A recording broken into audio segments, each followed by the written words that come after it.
இன்றே டவுன்லோட் செய்து உங்கள் ஃபேவரட் ஷோக்களை என்ஜாய் பண்ணுங்க.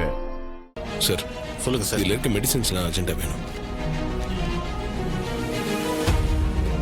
சார். இந்த மெடிசன்லாம் ஸ்டாக் இல்லை சார்.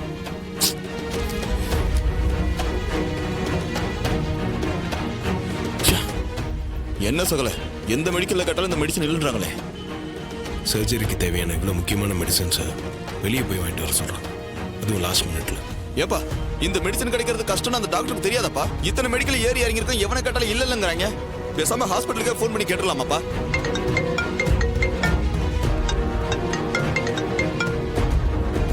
சொல்லு ரேவதி. மாமா எங்க இருக்கீங்க? டாக்டர் எழுதி கொடுத்த மெடிசன் கிடைச்சதா? இல்லை, எல்லா மெடிக்கல்ஸ்லையும் கேட்டு பார்த்துட்டோம், இந்த மெடிசன்ஸ் எங்கேயுமே கிடைக்கல. மாமா, ஆபரேஷன் தியேட்டருக்கு அப்பாவை கொண்டு போன பிறகு மெடிசன் வாங்கிட்டு வர சொன்னது எனக்கு என்னமோ தப்பா தெரியுது. நேத்து டாக்டர் கிட்ட பேசும்போது ஆபரேஷன் பண்றதுக்கு தேவையான எல்லாத்தையுமே ரெடி பண்ணி வைக்க சொன்னாங்க. அப்புறம் எப்படி இன்னைக்கு மெடிசன் எழுதி கொடுத்தாரு? எனக்கு என்னமோ சந்தேகமா இருக்கு.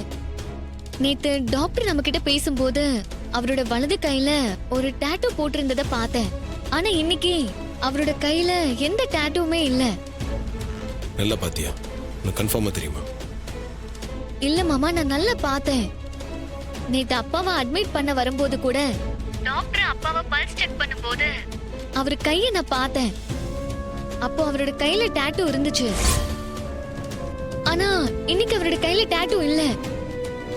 எனக்கு ஏதோ தப்பா படுது மாமா.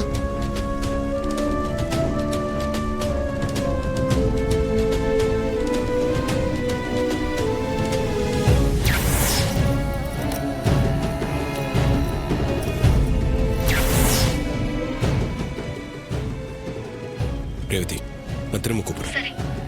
ஏங்க, அந்த டிரைவருங்க. சார், நீங்க சுவாமிநாதன் டாக்டரோட டிரைவர் தானே? ஆமாம் சார். என்ன சார் இங்கே வந்து டீ குடிச்சிட்டு இருக்கீங்க? நீங்கள் ஹாஸ்பிட்டல் கேன்டீன்லேயே குடிச்சிருக்கலாமே. சார், டாக்டர் இன்னைக்கு ஹாஸ்பிட்டலுக்கே போகல சார். அவர் வேலை விஷயமா வெளியூர் போயிருக்காரு. அப்புறம் எப்படி சார் அங்கே டீ குடிக்க முடியும்?